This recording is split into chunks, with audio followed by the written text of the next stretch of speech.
Hello guys, welcome to our channel. So आप लोग इसी चीज़ को लेके परेशान हैं कि राजस्थान हाई कोर्ट एलडीसी की टाइपिंग फेज़ 2 जो है इसको कैसे क्लियर करें, किस तरह से तैयारी करें कि सिलेक्शन हो जाए हमारा। एंड कई लोग इस डायलेमा में हैं कि टाइपिंग ज्वाइन करें नहीं करें, क्योंकि हम तो बाउंड्री पे पास हैं, क्योंकि अभी तक रिजल्ट डिक्लेयर तो हुआ नहीं है, ना तो हमें कट ऑफ का पता है। बस एक प्रिडिक्शन है जो हमने यूट्यूब पे देखा है। आपने सारे यूट्यूब पे कट ऑफ के वीडियोस छान मारे होंगे, I know, I am damn sure, देख लिए होंगे, ज़रूरी भी है क्योंकि आगे की जो आपको स्ट्रैटेजी बनानी है उसके लिए। तो जिसमें भी जिसको भी ऐसा लगता है कि यार अपन तो बाउंड्री पे है, टाइपिंग स्टार्ट करें या नहीं करें, या फिर रिजल्ट आने की बात करें, तो मैंने आपको हर बार यही चीज़ सजेस्ट की है कि आप रिजल्ट का वेट नहीं करें। अगर आपको थोड़ी भी उम्मीद है कि अपन बाउंड्री पे भी हैं, तो अगर हम बढ़िया कर सकते हैं, क्योंकि जब डिसाइड कर लेंगे तो बढ़िया ही करेंगे। जब डिलेमा में रहेंगे ना और इधर उधर सबसे एडवाइस मांगेंगे खुद पे ट्रस्ट ना करके, तो फिर तो कुछ भी नहीं हो पाएगा। ठीक है, तब तो भगवान जी भी हेल्प नहीं करते। तो खुद पे ट्रस्ट करके सबसे पहली बात ये डिसाइड कर लीजिए कि मैं, हाँ, इतने मेरे मार्क्स हैं तो मेरे चांसेस हैं, थोड़े भी हैं, अगर आपको लगता है तो टाइपिंग स्टार्ट कर दीजिए।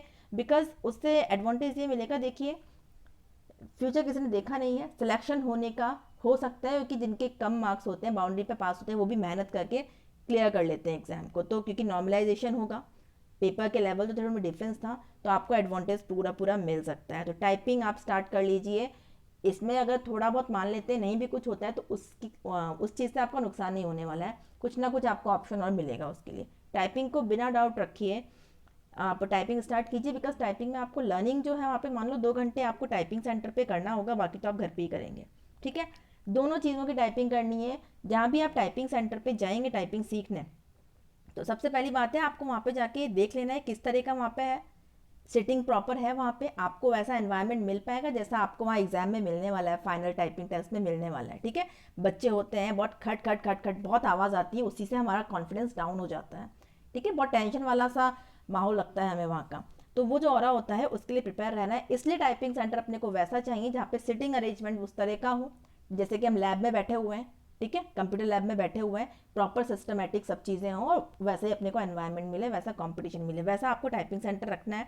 फीस कहीं भी ज़्यादा नहीं होगी, फीस आपकी 500 to 700 समथिंग कुछ होगी मंथली। ठीक है, कहीं भी ऐसी गलती मत कीजिएगा कि आपसे कोई बोले टाइपिंग सेंटर पे कि आप पहले टाइपराइटर पे कर लीजिए, क्योंकि समटाइम्स ये होता है उनके पास पीसीस कम होते हैं, बच्चे बहुत ज़्यादा होते हैं, तो टाइपराइटर्स पे लगा देते हैं वो कुछ को, जिनकी टाइपिंग ज़ीरो होती है। कि भी टाइपराइटर पे आप पहले सीख लीजिए, उससे फिर आप कंप्यूटर पे टाइपिंग करेंगे तो आपकी टाइपिंग अच्छी हो जाएगी। तो इस गलत फहमी मत रहिएगा, कीबोर्ड पे टाइपिंग स्टार्ट कीजिएगा। ठीक है, ये पागलपंती बिल्कुल मत कीजिएगा, क्योंकि उन्हें अपने पैसों से, कुछ लोगों को, सबके लिए नहीं बोल रही हूँ, कुछ को सिर्फ अपने पैसों से मतलब होता है, आपके फ्यूचर से नहीं। ठीक है, तो यहाँ हमें ज़्यादा अवेयर रहना है अपने फ्यूचर के लिए, तो इस चीज़ का ध्यान रखेंगे। अब बात आती है हिंदी एंड इंग्लिश की। इंग्लिश को लेके हम लोग कॉन्फिडेंट नहीं, ओवर कॉन्फिडेंट होते हैं कि यार इंग्लिश की तो अपने को टाइपिंग आती है, बस हिंदी की करनी है। तो देखिए, यहाँ पे कॉन्फिडेंस लायक भी चीज़ नहीं है, ओवर कॉन्फिडेंस तो दूर की बात है, क्योंकि हमें टाइप सिर्फ ऐसे करना आता है देख कर। ठीक है, वहाँ की जो टाइपिंग होगी उसके लिए आपको तीनों जो लाइंस हैं, आपकी हॉरिजॉन्टल लाइंस जो होती हैं कीबोर्ड पे, तीनों चारों, वो आपको लर्न करनी होगी, वही लर्निंग प्रोसेस उसमें आएगा। वो लर्न हो गया, फिर आप स्पीड अपनी मेंटेन कर लेंगे। आप जब दोनों टाइपिंग को स्टार्ट करेंगे तो ऐसा मत सोचिएगा कि अभी इंग्लिश की कर लेता हूँ पहले फिर हिंदी की, क्योंकि ऐसा बोल सकते हैं वो आप लोग, क्योंकि उनके पास अभी भीड़ बहुत होती है, उनके लिए पैसे कमाने का सीज़न यही होता है। ठीक है, तो यहाँ पे आपको समझदारी दिखानी है, दोनों टाइपिंग साथ में स्टार्ट कीजिए। बिकॉज इंग्लिश की टाइपिंग जल्दी सीख जाएंगे, हिंदी की टाइपिंग में एक लेटर के लिए आपको 4-5 कीज़ का कॉम्बिनेशन लगेगा, तो उसमें लर्निंग में टाइम लगता है। इंग्लिश की आपकी स्पीड बनने लगेगी, तब तक आपकी हिंदी की टाइपिंग का लर्निंग प्रोसेस खत्म हो जाएगा। ठीक है, घबराने की चीज़ कहीं भी नहीं है कि हिंदी टाइपिंग नहीं सीख पाए आप, ऐसा कहीं नहीं लिखा है और ऐसा होता भी नहीं है। सब डिपेंड करेगा आपके पोटेंशियल पे, आपके कॉन्फिडेंस पर, खुद के ऊपर। ठीक है, दूसरे पे नहीं। सिखाने वाले से ज़्यादा कॉन्फिडेंस हमें खुद पे होना चाहिए। हम जाके बोलेंगे भैया मैं सीख जाऊंगा ना, सब मुझे सीखना है, मैं सीख जाऊंगा ना, वो नहीं। आपको ये सोच के जाना है मुझे सीखना ही है, I have to do this. ठीक है, मुझे सीखना ही है और मैं ही करूँगा, बस हो जाना है सब। तो आपका ये लर्निंग प्रोसेस हो जाएगा। उसके बाद में आपको अपनी इंग्लिश की, हिंदी की जैसे लर्निंग प्रोसेस होता है, इंग्लिश की टाइपिंग में स्पीड बढ़ जाएगी, हिंदी की धीरे धीरे बढ़ेगी। अब आप ये पूछते हैं कि भाई मेरी टाइपिंग नहीं आ रही है, तो दो चीज़ें आपको स्टार्टिंग से ध्यान रखनी है। सॉरी, टाइपिंग नहीं आ रही है, नहीं, टाइपिंग स्पीड नहीं आ रही है। तो उसमें दो चीज़ें एक तो ध्यान रखनी है जो आपको मार्क्स लाने में हेल्प करेगा। एक तो बैक स्पेस को देखना भी पाप है, टच करना तो दूर की बात है। ठीक है, तो आपको देखना भी नहीं है अगर कीबोर्ड में अपने, तो उसको उखाड़ दो या कुछ भी ऐसा करो कि आप उसे प्रेस ही ना करें। डे वन से ये प्रैक्टिस रखनी है, बैक स्पेस नहीं दबनी चाहिए, क्योंकि थोड़ी सी गलती हो जाती है, हम उसे करेक्ट करके अपने आप को थोड़ा सा कॉन्फिडेंस देते हैं, अरे यार सही है इतना, तो वो गलती बहुत ज़्यादा होती है। यहाँ पे आप थोड़े से मिस्टेक्स करेक्ट कर रहे हो, वहाँ पे वो आपके 15-20 मिस्टेक करा देगी फिर। ठीक है, इस चीज़ को अपना भला चाहते हो तो बैक स्पेस को टच ही नहीं करना है। इस चीज़ का ध्यान रखिए, अपनी एक्यूरेसी पे फोकस कीजिएगा।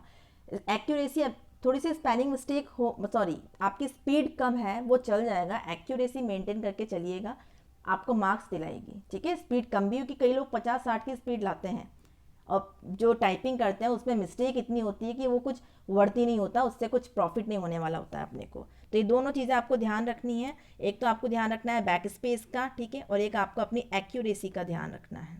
ठीक, उसके बाद चीज़ ये, आप डायरेक्ट चाहते हैं कि मेरी 60 की स्पीड हो जाए, तो वो नहीं होता, मिरेकल कहीं भी नहीं होते हैं, धीरे धीरे स्टेप बाय स्टेप होती है चीज़ें। अब तो रिजल्ट ही नहीं आया, टाइम है आपके पास में काफ़ी, तो आप क्या करें, धीरे धीरे आपकी 25 की स्पीड आ रही है तो अब आप टारगेट रखेंगे 30 की स्पीड का, फिर आप टारगेट रखेंगे 32 का, 35 का, इस तरह से टारगेट रखने हैं इंग्लिश एंड हिंदी में। ठीक है, तो धीरे धीरे स्पीड बढ़ेगी, डायरेक्ट 25 से 60 तो किसी की भी नहीं होती है।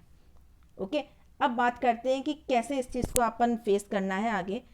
स्पीड टेस्ट के अंदर दोनों की करने हैं, सिर्फ एक टेस्ट नहीं दे सकते इस बार दोनों कंपल्स है, आपको 5-5 मिनट मिलने हैं, एफिशिएंसी 10 मिनट की, मतलब कि टोटल 20 मिनट का आपका होने वाला है ये सब। ठीक है, 1 मिनट। अब अब देखना है आपको कि देखिए ये आपको मैक्सिमम मार्क्स 25 है यहाँ पे। ठीक है, इंग्लिश और हिंदी दोनों के 25 मार्क्स मैक्सिमम है।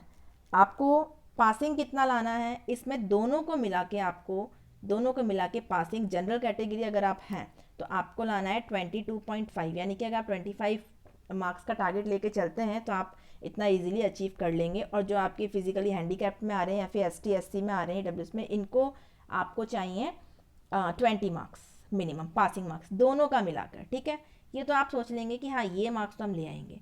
यहाँ पे इंपॉर्टेंट रोल कौन प्ले करने वाला है, जिसको कि आप इग्नोर कर रहे हैं, एफिशिएंसी। देखो एफिशिएंसी है, बहुत ज़्यादा डेप्थ में भी नहीं जाना है और बिल्कुल ही हल्का भी नहीं रखना उसको कि यार हो जाएगा। ठीक है, आपको मिलेगा कैसा, आपको वहाँ पे जो स्क्रीन होगी उसमें बिल्कुल वैसा ही लगेगा कि हमारा MS वर्ड या MS एक्सेल जो हमने किया है उसी पे हम कर रहे हैं, बिल्कुल वैसी ही दिखेगी स्क्रीन। बस ये है कि थोड़े से उसके अंदर आपके मेन्यूज़ कम होंगे। ठीक है, टैब्स कम होंगी, बाकी सब चीज़ें वही मिलनी है आपके। और इसके अंदर क्वेश्चंस भी सिंपल ही आते हैं कि टेबल बनाइए, टेबल को मर्ज कीजिए, इस कॉलम को मर्ज कीजिए, इस कॉलम को हाईलाइट कीजिए, वो सब चीज़ें ही आती हैं। और एफिशिएंसी पे अभी से ध्यान देंगे आप तो इसको 15 दिन में ही कंप्लीट कर लेंगे। 10 मार्क्स, ये 50/50 मार्क्स आपको दिला देगी।